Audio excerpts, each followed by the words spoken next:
The sky hadn't been blue in months. It was a bruised kind of grey now, stretched thin across a horizon still bleeding from the end of the world. Ava walked alone along the cracked highway, her boots kicking dust over what used to be the painted line. She carried a small pack, half torn, half sacred, the last thing that had survived the floods. Inside were a few clothes, a chipped metal cup, a photo of her mom, and the worn notebook she'd started keeping. The day everything fell apart. The flare, that's what people had called it. A solar storm, they said. A chain reaction that turned satellites into fire, cities into ash, and governments into rumors. After that came the floods, the heat, the silence. Ava used to live by the coast. She'd been proud. Working 2 jobs, saving for college, dreaming of an apartment that smelled like fresh coffee and rain. Independence had been her promise to herself, but nature didn't care about promises. Now, independence just meant survival. She walked past what used to be a gas station. Its sign had melted halfway through the word diesel. The wind hummed through the rusted cars like a whisper of the old world. She adjusted her pack and looked down the long road ahead, west, toward the mountains. She didn't know what she'd find there, only that she had to keep moving. The cities were dangerous. People were different now, desperate, hollow-eyed, and quick to violence. She'd seen what hunger did to kindness. She wouldn't make that mistake again. By late afternoon, the wind had turned colder. Ava found shelter under a collapsed bridge where the ground dipped low enough to block the worst of the chill. She built a small fire from driftwood and paper scraps, the flame flickering weakly against the damp air. She held her hands out, watching them shake. Not from fear, but from exhaustion. She missed the feeling of safety more than she missed anyone. As darkness settled, she heard something. A rustle beyond the bridge. Instantly, she froze. The fire cracked softly, throwing light across the concrete. Her heartbeat became the only sound in her ears. Another rustle, a footstep. "Who's there?" she called. Voice steady but quiet. Silence. Then, a shadow. A tall figure stepped into the faint light. His clothes were ragged but clean, his boots sturdy, his face half hidden beneath the hood of a dark coat. "I don't mean you harm," he said. His voice was deep but careful, like someone afraid to startle her. "I saw the smoke." Ava kept one hand near her knife. "You shouldn't sneak up on people like that." "I wasn't sneaking," he said, stopping a few paces away. "Just making sure you were real." Something in his tone made her pause. Real. The word sounded heavier than it should have. "Plenty of people left," she said, trying to sound casual. He nodded slowly. "Yeah, but not many good ones." She studied him. Lean, weathered, maybe a few years older than her. There was something restless in his stance, a tension that didn't match his calm voice. "You can sit," she said finally, motioning to the opposite side of the fire. "If you have food, we can share." He hesitated, then sat. The firelight revealed sharp cheekbones and eyes that gleamed strangely in the dim light, almost silver. "I'm Kieran," he said. "Ava." They didn't talk much after that, just sat there listening to the fire and the distant sigh of the wind through the bridge. After a while, Kieran asked, "Where are you heading?" "West," Ava said. "Mountains. Heard there's still clean water up there. Maybe other survivors." He nodded, looking into the fire. "Smart. The lowlands won't last long." "And you?" A muscle tightened in his jaw. Nowhere, really. Used to have a place. Not anymore. Something flickered across his face then. Grief, maybe, or guilt. But he turned away before she could tell. They slept in shifts that night. Ava didn't trust him completely. But something about his presence eased the sharp edge of loneliness she'd carried for weeks. By morning, they were traveling together. Not by agreement, just unspoken understanding. Kieran moved like someone who'd lived outside for a long time. He knew which plants were safe, which roads were traps, and how to spot the faint shimmer of a drone still scanning the skies. He didn't say much, but when he did, his words felt deliberate, weighted. Ava found herself watching him when she thought he wasn't looking.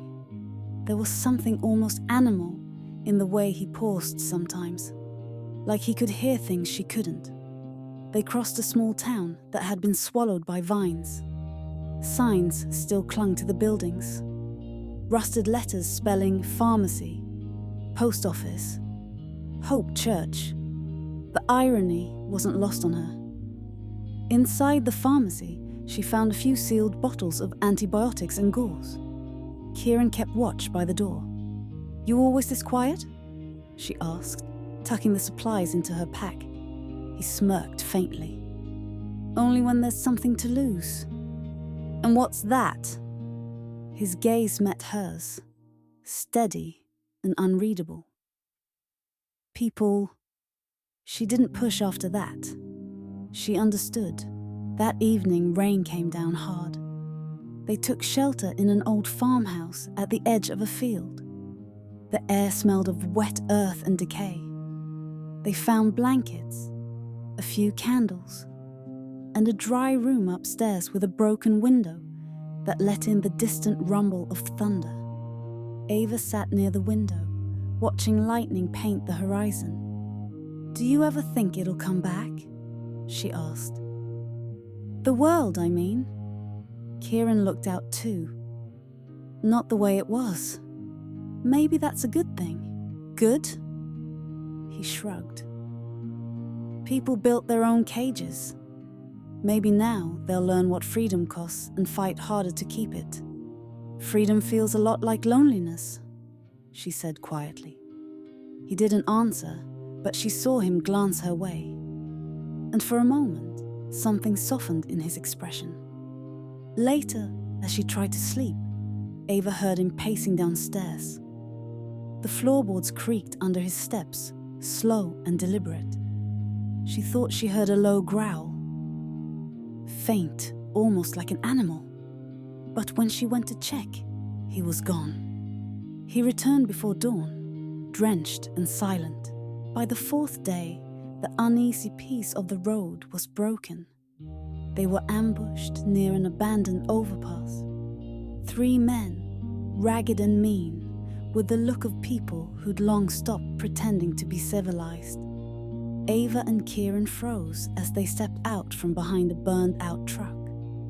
"Well, look what the storm blew in," the first man said, grinning. "A pretty one. And her guard dog." Ava's stomach dropped. She could tell by their eyes what kind of danger this was. Kieran stepped forward slightly, his posture shifting. Protective, but calm. "We don't want trouble. We'll go around." The second man laughed. "No one walks past here without paying the toll." He nodded toward Ava's pack. "That'll do for a start." Ava's fingers brushed her knife, but Kieran's hand lifted slightly. His eyes saying, "Don't." The men started closing in. One reached for Ava's arm. She pulled back sharply. Kieran's voice changed. Lower, rougher. "Leave her," the man sneered. "Or what?" And that's when it happened. The air seemed to thicken, charged, electric, like the moment before lightning strikes.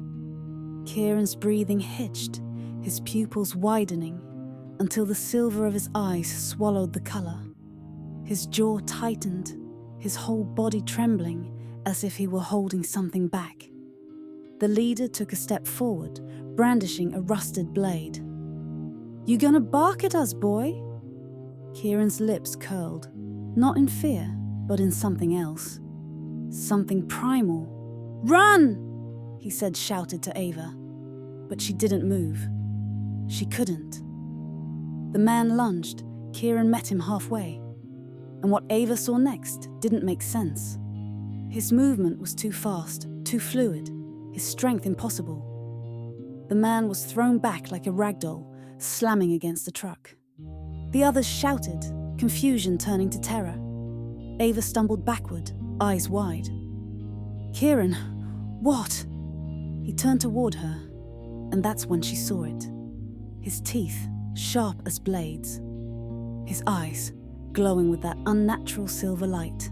His hands, claws now, half shifted, trembling with restraint. "Kieran," she whispered, voice breaking. He looked at her, a silent plea in his expression. "I didn't want you to see," he said hoarsely. The rain began again, cold and hard. The air reeked of metal and fear. Behind him, the remaining men fled into the dark, shouting curses that vanished into the storm. Kieran dropped to his knees, gasping, his body shaking with the effort to hold himself back. His voice was barely human when he spoke. "Now you know what I am." Ava stepped toward him, torn between terror and the memory of all the nights he'd kept her safe. The rain ran down his face, mixing with blood. "Kieran," she began. But before she could reach him, he looked up, eyes gleaming like the moon itself, and whispered, "Don't follow me." Then he was gone into the trees, leaving her alone beneath the broken overpass, her heart hammering, her world suddenly bigger and far more dangerous than she'd ever imagined.